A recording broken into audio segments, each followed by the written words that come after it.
Alors, bonjour aux investisseurs immobiliers et futurs investisseurs immobiliers. J'espère que vous allez bien, j'espère que vous allez tous très bien.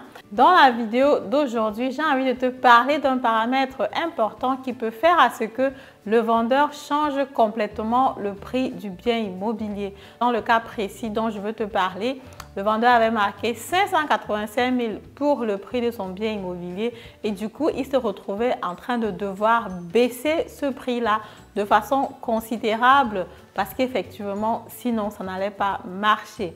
Je vous explique dans cette vidéo, dans les détails, après l'intro.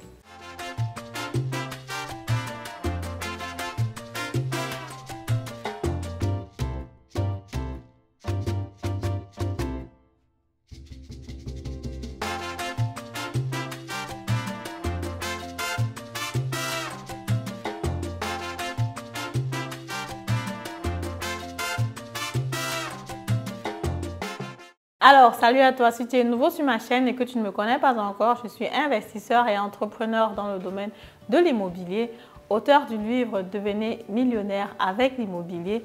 J'accompagne, je forme toutes les personnes qui veulent se lancer sur cet investissement-là ici en Allemagne. Si jamais tu veux me contacter pour un de mes services ou de mes produits, tu suis tout simplement les informations en barre de description.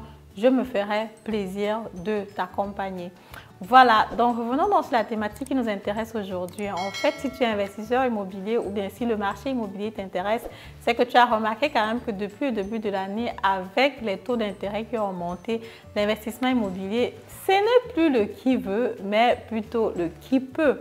Parce qu'effectivement, quand on quitte des taux d'intérêt de 2% à pratiquement 4%, ça devient chaud, ça commence quand même à faire mal dans la poche. Ce n'est plus tout le monde qui peut se lancer sur l'achat du bien immobilier. Directement, la spéculation était de dire que voilà, effectivement, les prix vont certainement baisser parce que les vendeurs ne vont plus trouver les acheteurs. Vu qu'avec 4% de taux d'intérêt, ça commence quand même vraiment à faire mal. Les acheteurs vont disparaître et si les acheteurs disparaissent, les vendeurs seront comme ça obligés de baisser leur prix. J'ai fait une vidéo récemment où je parlais effectivement des zones où on a remarqué une baisse sur le prix du bien immobilier ou alors une stagnation. Naturellement, il y a toujours des endroits où les prix vont continuer à croître. Je te mets encore la vidéo en bas de description pour que tu puisses regarder.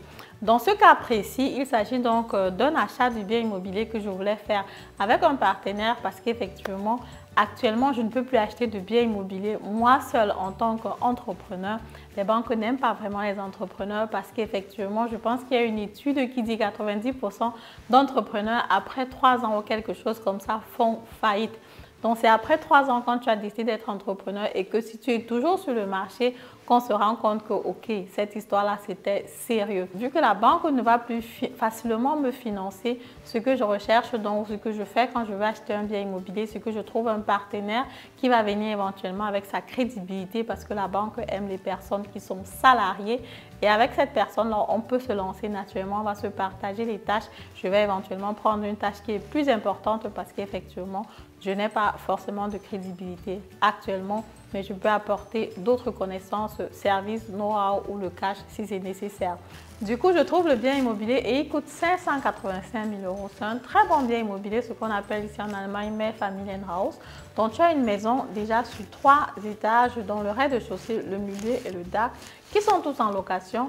De l'autre côté, tu as une petite maison. Bon, c'est vrai que la petite maison n'était pas très bien coupée à mon style, mais bon, c'était aussi en location et c'était à vendre. Et donc, tout le paquet était donc à vendre à 585 000 €. Ce qui est d'ailleurs voilà, un bon montant pour la région. C'est un montant qui était top. Naturellement, avec les taux d'intérêt qui sont en train d'augmenter, il va falloir voir avec la banque quelle banque va financer, comment on va faire pour s'en sortir avec le financement. Mais le bien immobilier en lui-même, c'était déjà top avec l'emplacement, top avec la structure et tout le reste. Le plus grand bémol ici qui a effectivement coincé le vendeur, c'était le montant de la location qu'il percevait sur les appartements parce que les 3 appartements avec la maison étaient loués à 400 € chacun. Donc, à la fin, il avait 1 600 € de loyer pour toutes ces maisons. Tu te rends compte, 1 600 € de loyer, c'est tout simplement dérisoire. Au début, quand j'ai vu ça sur l'annonce, je me suis dit que c'était une blague. Je me suis dit que c'est quand je vais visiter vraiment le bien que je vais comprendre que, mais de quoi il s'agit ici. Comment est-ce que tu peux louer 3 appartements, chacun qui avait au moins une dimension de 60-70 mètres carrés. Et lors de la visite, tu te rends compte que c'est très bien entretenu. Et comme j'ai dit, dans une banlieue pas loin de Berlin. Et même la maison qui était à côté était carrément louée à 400 €. Quand j'ai regardé le vendeur, je lui ai demandé, mais comment ça se passe? Comment tu peux louer les appartements et la maison aussi bas? Naturellement, le prix de 585 000, déjà sur Internet, c'était écrit Verhandlungsbasis, donc c'était écrit que le prix est négociable. J'ai dit effectivement le prix, tu as mis que c'était négociable, jusqu'à combien est-ce qu'on peut aller? Il m'a dit, bon, on ne va pas forcément parler de ça ici, on peut aller chez moi pour en parler, je n'habite pas très loin d'ici.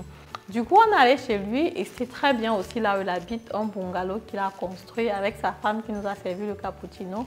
Très gentil aussi et il a profité pour venir donc avec les documents de la maison. Il nous a expliqué l'historique, comment ça se fait, comment il a construit, comment il a rénové lui-même la salle de bain, comment il a refait avec le gaz, le chauffage, l'électricité, ce qu'il fallait encore éventuellement faire sur la maison. De toutes les façons, il avait acheté la maison en 2010 par là. Il a vécu dans la petite maison. Vécu d'abord dans un des appartements. Il a rénové toutes les maisons parce que lui, étant dans le domaine, il s'y connaissait bien. Il avait des amis avec lesquels il pouvait faire des travaux dans les appartements. Il a fait les travaux, il a refait la maison. Bref, il a rendu la maison au top niveau. Et en 2015 ou 2016, bon, voilà, il en avait marre de rester là-bas parce qu'il ne voulait plus rester à côté des locataires. Il a donc construit son bungalow à côté, non loin de là. Il est donc quitté pour aller vivre avec sa femme. Et c'est là où il a aussi mis la maison où il habitait, où il y avait son bureau aussi là-bas en location. Et quand je lui ai posé la question de savoir, mais et les loyers actuellement 400 €, qu'est-ce que ça signifie? Il nous a expliqué effectivement, depuis 2010 qu'il a donc mis la maison en location, jusqu'à présent, il n'a jamais augmenté le loyer. Jamais, mais jamais. Donc, ça veut dire que les locataires étaient tout simplement au paradis, quoi. Dans le genre que de maison que tu habites à l'intérieur et puis tu ne veux même jamais sortir. Les locataires avaient naturellement peur parce qu'effectivement, ils savaient que dès que quelqu'un d'autre va acheter la maison, la première des choses qu'il va faire, c'est augmenter le loyer. Mais même si on augmente le loyer ici de 20%, c'est quand même toujours pas important parce qu'effectivement, quitter de 400 € à 480 € pour un grand appartement à côté de Berlin, pour une maison à côté de Berlin, c'est tout simplement de la blague. Et quand je lui ai demandé, bon, pourquoi tu n'augmentais pas le loyer jusqu'à présent, il a dit, bon, ce sont des personnes, avant il habitait aussi là-bas, donc il les connaît, ils s'entendent bien, ce sont des personnes qui l'aidaient aussi à nettoyer la maison et tout le reste. Et quand il n'est pas là, il s'en occupe, quoi. Donc du coup, pour lui, cette relation-là entre lui et ses locataires lui était plus importante que d'augmenter, je sais pas moi, 50 €, 100 € sur le loyer. Et du coup, c'est comme ça qu'il laisse couler le loyer jusqu'ici. Bon, je lui ai demandé donc pourquoi il vendait la maison. Il a dit effectivement qu'il n'a pas d'enfant. Et là, maintenant, ils sont à un âge où lui et sa femme, ils veulent un peu profiter de la vie. C'est pour ça qu'ils vendent la maison. Et je me suis donc rendu compte que mais parfois, on a vraiment la chance de tomber sur un appartement ou bien sur une maison où le loyer est tout simplement, on va dire, gratuit ou alors offert parce que là, le loyer était extrêmement bas. Donc du coup, on lui dit, OK, ce qu'on peut t'offrir par rapport à la maison, éventuellement, c'est 500 000 €. On ne sait pas si tu vas être d'accord, on peut introduire le dossier comme ça à la banque.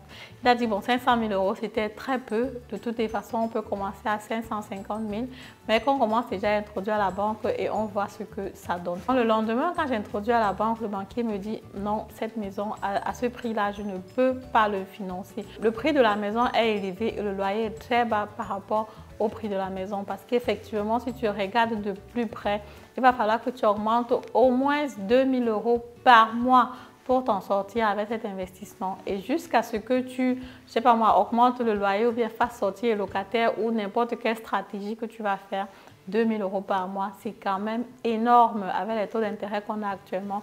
On ne peut pas se permettre de vous faire un financement sur ce prix. Pareil, on peut financer au maximum des maximums 415 000 €.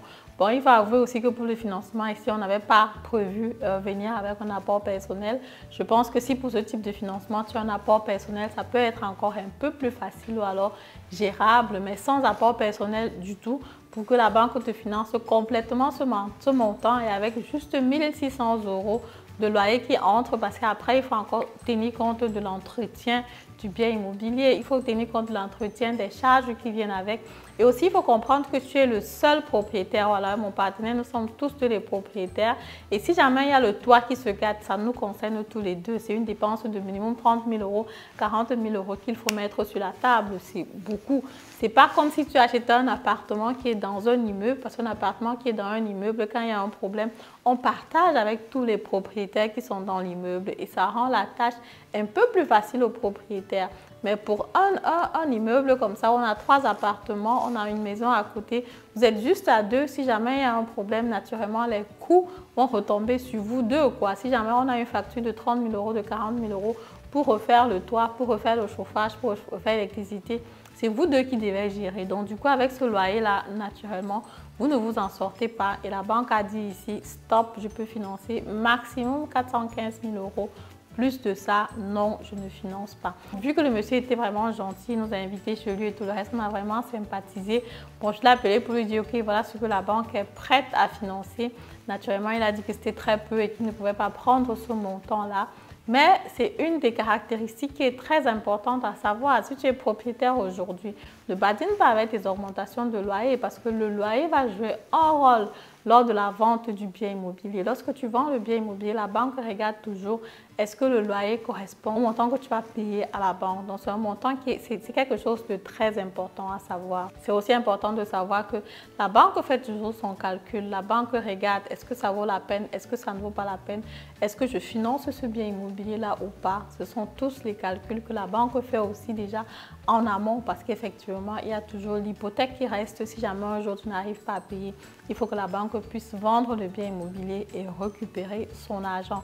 Donc, quand la banque regarde la constellation, la banque se rend compte que si un jour, moi et mon partenaire, on disparaît, non seulement vendre le bien immobilier avec ce montant de loyer, là, ça va être compliqué. Voilà seulement ce qu'ils peuvent avoir sur le marché.